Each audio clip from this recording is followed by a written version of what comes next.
at the day program. I call it work, just so that I don't confuse you guys. I always call the day program work. I say Gloria's going to work because, I don't know, it just sounds more dignifying, I guess. You know, just a play on words. And then I always call her caregivers, her co-workers and stuff like that. And it's like, people tend to think that people with dementia don't understand things. And I want to say this to you guys, and I hate that. I really do hate the fact that people look at the disease and not the person. And that's not how it should be. Just because a person have dementia, that does not mean like they are oblivious to everything that's going on around them or to them.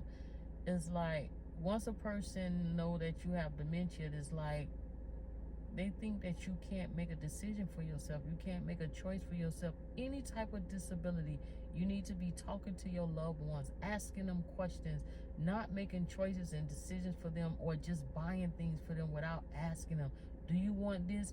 You might even find it annoying or aggravating or unnecessary, but anything that I do on this channel is very necessary for the well-being of my mom. Okay, I've been in mental health for over 20 years, okay? And the way I was taught, one, to look at the person and not the disease. So ever since I've worked with mental health, no matter what that person's disability was, I always push them. So my thing is, I don't set limitations on nobody. And let me tell you something. You might find it as if like, that's bad. But I had one person say, you know good enough where your mom can't do that, or she don't look like she want to do that. And my response to that is, a person that just got out of a car accident that can't walk anymore or feed themselves anymore, they don't want to do the therapy. They don't want to walk, but they want to walk. My mom don't want to lose her memory, but she don't want to do the things, but she don't want to lose her memory either. My thing is, you can't just sit and say, okay, this person can't. Because if you say they can't, they won't. You say you can't, you won't. So if you do that for you, it's so debilitating for you to sit there and, like they say, if you don't use it, you lose it. Your arms can be perfectly fine, but tie it to your side and don't use it for a year and see what happened to it. Okay? So with your loved ones, even though you feel like they can't do certain things, encourage them to do it anyway. Encourage them to do it anyway. Don't do tasks without them next to you. That is like, okay, why is he not, when I went to a different agency, it's like, why is he not helping clean up? Oh, because, you know, his disability. But I see the behaviors in him, and it's because and especially because he's a man. You have to treat a man like a man, even if they disabled. I don't know if y'all got family members that are men that's disabled mentally or physically, but watch the behaviors in them, because they still have that that program in their mind. They're still men, and you have to respect the person for who they are and not the disease. And I can't follow you around and tell you guys what to do with your loved ones, but I'm definitely not gonna let anybody tell me to treat my mom as if she's dementia. Her name is Gloria, okay? And I'm gonna treat Gloria like a human being, and I'm gonna push Gloria. It's been almost 11 years. My mom found out in 2014. It's 2025, and my mom is still walking. She's still responding. She still understands her surroundings. Listen, the decision is yours. All I can do is just give you the information. I just want to continue to grow this channel and build this channel. Whatever y'all want to ask me, listen, let me tell y'all. Make a list. However y'all see y'all life and you don't like it, make a list. I don't care what it is that you want to do for yourself and in your life. You have the right to live the life that you want to live. We are supposed to, and I'm telling y'all, middle class and poor people think totally different from wealthy people. Wealthy people prepare for old age. They're rich, and yeah, they could have been broke just like you. So I don't want to hear the fact that they're rich. Just like they're rich, you could be rich. We all can do if we did more. That goes to show you have to push people. You have to push yourself. So anyway, all that aside, what is done is done.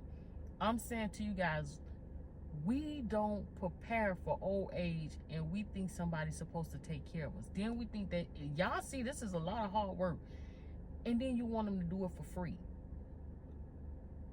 You understand? So you have caregivers that's burning themselves out, diminishing their health, their income, and everything else, not living the life they want to live. You know how much part of your life you have left from a child to 18, and then you have to take care of somebody, and then they live for 10, 15, 20 years.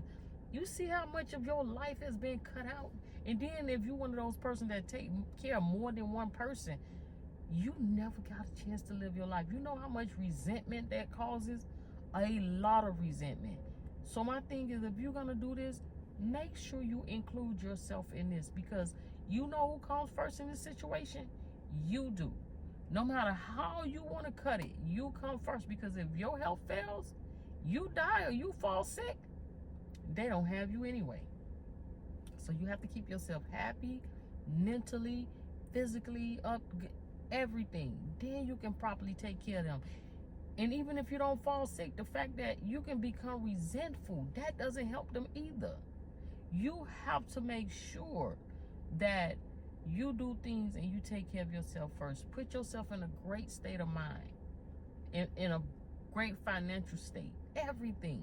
Make a plan, write out what you want. However you want your life, don't shortchange yourself. Just figure out a way how to do it. Like with me with my mom, Gloria wasn't always like this. Gloria will walk and go back and forth and did what she wanted to do and stuff like that. I had to put my mom in long-term care for a little while. I got my plan together, and it's like, honestly, things just seem like they just got into place. Because I would remember when me just driving, and I felt like I just wanted to run into a tree. I was so angry, so upset, so frustrated, so mad. It's like, people always say, I wonder, did that person decided they wanted to be on social media, which she did. She'd been on social media with me before dementia, throughout dementia, when she found out she had dementia on her journey. But my thing is, nobody ever stopped to say, I wonder if that caregiver wanted to be a caregiver. It's like, you don't give a dang on about the caregiver, like, you know? So my thing is, I just want to show you guys how to live through this. We are caregivers, and we have to be mindful of people, and how you don't have to be, let me rephrase that. People are not going to always be mindful of you. Most of the time they're not. There's nobody that's coming to save us. We have to save ourselves. So my thing is, make a decision for yourself, for your family, how you going to get through this. Me and Glory, the way we got through this, at first I was, like I said, upset, angry, sad, mad, and I had to find a way of dealing with this. I used to be feeling like I want to run into a tree. I was just that angry and upset, frustrated. So it's like, I worked in mental health for over 20 years, but dementia, and I worked with the worst of the worst clients, and I loved it. But let me tell y'all something. Dementia is a whole new ball game. Dementia is like every behavior in one: the aggression, the eloping, the hallucinating, and all that stuff. So, but I feel like I have it mastered now. So what I did was, we used to make videos. It gave me the opportunity, and I'm gonna tell y'all this so that y'all can do it. It gives you the opportunity to step back and look at the situation and evaluate it and assess it for yourself. Nobody's coming to save you. Nobody came to save me. So when people get on here and talk about the videos that I make, I don't want to hear it. Just cut it. Just close your mouth, because I'm not gonna listen to you. I don't care what you think about the video. These are the tough and the rough times that me and Gloria went through, and it allowed me to look at what we was going through, and it allowed me to learn how to laugh at the situations and not get angry and frustrated, and realize it wasn't that bad. Like the video that I did where we was just standing there conversating, but I edited and made it look like she was eating the food. I even put like a little donut pot on her mouth, and she was standing in the fridge, and I told her to just stand there, and we was talking back and forth. And I was like, the video was with a Cardi B voiceover, when Cardi B was on a TV show, and she was like, why? And I used that voiceover because it's like, why did you eat my food? Because that's something that we deal with dementia, that they go through the refrigerator and they eat everything in the refrigerator, or they'll take everything out and your stuff will spoil. And that job used to drive me bananas. So I did that video and I looked and I laughed at it. Or when we was driving and she was telling me something and it's like, what are you talking about? What are you talking about? And then I had to realize another thing with dealing with mental health, you say no without saying no, and stop telling them what they can't do. You can't do that. So me looking at the videos, I started to get myself together because I realized I was going against all the rules that I know about mental health. Say no without saying no. Push them and don't tell them what they can't do. And Gloria kept saying she wanted her car because her car was wrecked and she wanted another car. And I kept saying, you can't drive. Then I realized, what are you doing? So that's when I got her driving school and I let her drive. And I encourage you guys, anything that your loved ones want to do, find a way of helping them do it. A lot of that sit down, stop, no, you can't do this, being restricted, that stuff causes behaviors. And I videotape a lot of things that me and Gloria was doing, so you might see like little behaviors and stuff, and reactions from the both of us. So it's like when I was saying no, and I look back at the videos and I'm like seeing like, you know, the mistakes I was making and things that I wasn't listening to or paying attention to or getting upset about, and realize I could just laugh instead of cry. So those videos helped me a lot, and I hope that they help you. And I'm telling you, if you guys videotape the interaction with you and your loved ones, you will learn a lot from it. And also you'll have a lot of memories, and you'll learn how to laugh instead of cry and get angry. So that is the thing that I want you guys to take away from this. Like, learn how to just look at the stuff and not like get so upset about it, and learn how to now I'm in a spot where I'm trying to show you guys how to romanticize the tasks that you have to do. Like, you have to bathe them, or you have to cook for them, and you know, like, it's a lot of things that we have to do. So find a way to make it enjoyable. You have to clean the house, put on some music, and make you some hors d'oeuvres or different snacks. And while you cleaning, you eating cheese and crackers and wine, and you listening to the music and you cleaning.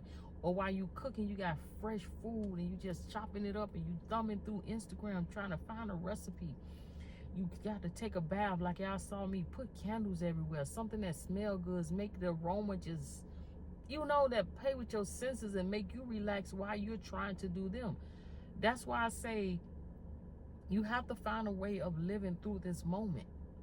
I found my peace, and this is how I deal with it. So nobody is going to come on this channel and tell me how to do, like, tell me, oh, you shouldn't do this. And my mom been said, you know, like, I asked her questions on how she felt about the situation. I even videotaped it for all of the people that want to scrutinize. But I feel like I don't have to prove nothing to nobody. But I have a video on here. If you guys want to look for it, it's on here. And she was saying how she felt about things and stuff like that. So anyway, we're going to get out of here. I just supposed to been saying a quick couple of words to y'all, and this done turned into a whole, what you call it, autobiography? Anyway, so let's go ahead and let's get out of here and go pick up some stuff for Glory, and let me have some me time, because Gloria, she actually could stay to the day program until 5, but she usually get back home like 3:15, and I don't, like, if I go pick her up, I can pick her up at 5, but the fact that they have to take everybody home, you know, so they have to start at a certain time so they can get everybody home. But like, yeah. Oh, and let me tell y'all again, Vita's Healthcare will help you with a lot. And people tend to think that a person has to be close to death, and they don't. As long as they have dementia, that's a terminal illness. As long as they have a terminal illness, dementia, or whatever terminal illness, Vita's Healthcare will help you. They'll send over a CNA to help you for an hour. I decline that because, you know, I got Gloria all together. I don't need nobody trying to bathe her. And what else? They sent over a pastor to pray with them and stuff like that. I declined that too, because I never heard him saying Jesus' name. So I was like, we not laying hands, we not touching and agreeing on nothing. And I ain't want him to come back, okay?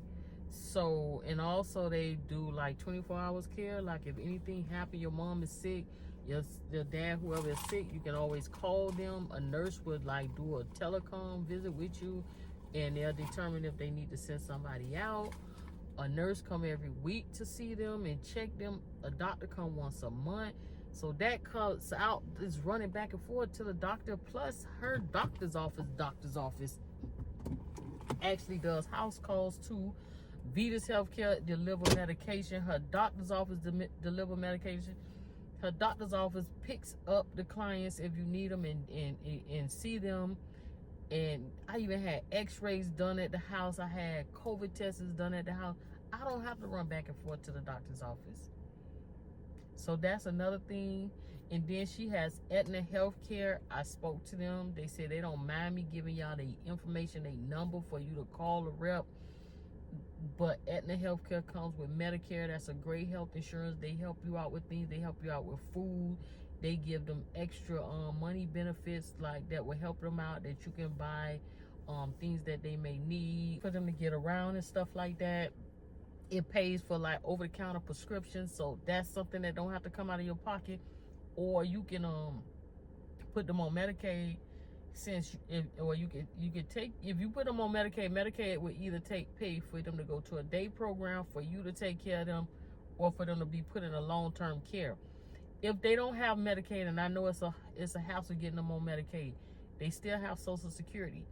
If you are able to still live off your income and you just took them in, take their check and pay for them to go to a day program. I'm telling you, biggest thing that impact the way that me and Gloria surviving is prayer with Jesus Christ. I'm telling y'all. But everything worked out. She was in a day program because she became too much, all right? So when I put her in the day program, it was a great thing because I was still going over there. I mean, say not a day program, but a long-term care. I was going over there every day to see her, take care of her, take her out to bed, bathe her, because they wouldn't bathe her. They wouldn't do anything for my mom. So I just used them as extra eyes to give me a break and stuff like that. But I took care of her the same way I do at home. I went there and I bathed her, took her out of the bed. I put her back in the bed. I ate snacks with her, watched TV till she went to sleep. All those things as if she was here. And I also took her out every day. So if you can't take care of them at home, that's an option. But after I had it like that, and I didn't like the way they was caring for her, even though I was there, they was still like neglecting and all like that. So I got into place a plan. I was able to see how her medications was working, see which ones worked, if I had to amp it up a bit and all like that. I got that medication straight. By the time she came home and everything, I got everything worked out, because her social worker was asking me what my care plan for the next year and this and that, and I was like, to bring her back home. Everything I told that lady I wanted to do, I did it. And then I was telling her my next plan was, she said, what you have planned for her next year? I said, for her to live in her own apartment by herself. And she was like, what, you be having such high goals? I said, yeah, she can live in her own apartment, have a car, and have a 24-hour person do a one-on-one and live with her, and I can live my life. But I decided to just let her stay, and we just stay together. So that's another option too. Like, they Social Security, they monies or whatever, you got like a studio apartment, they stayed there, and you let Medicaid pay for a person to come over 24 hours to stay with them, and then you have a little car, that person can take them around, do whatever they need to do. I'm telling you, there's so many things. You just have to sit down and plan things out. Anyway, let's have a conversation. This is running a lot. Just leave me comments. I'll talk to you guys more about it. Write down y'all list, write down y'all plan. Don't exclude nothing. Don't think nothing is too big, nothing too small. Just write it down however you see your life, and whatever it is that you see for your loved ones, write it down and figure out a way, because I had to figure out a way, and I did. I'll talk to you guys later. I'm going to get out of here.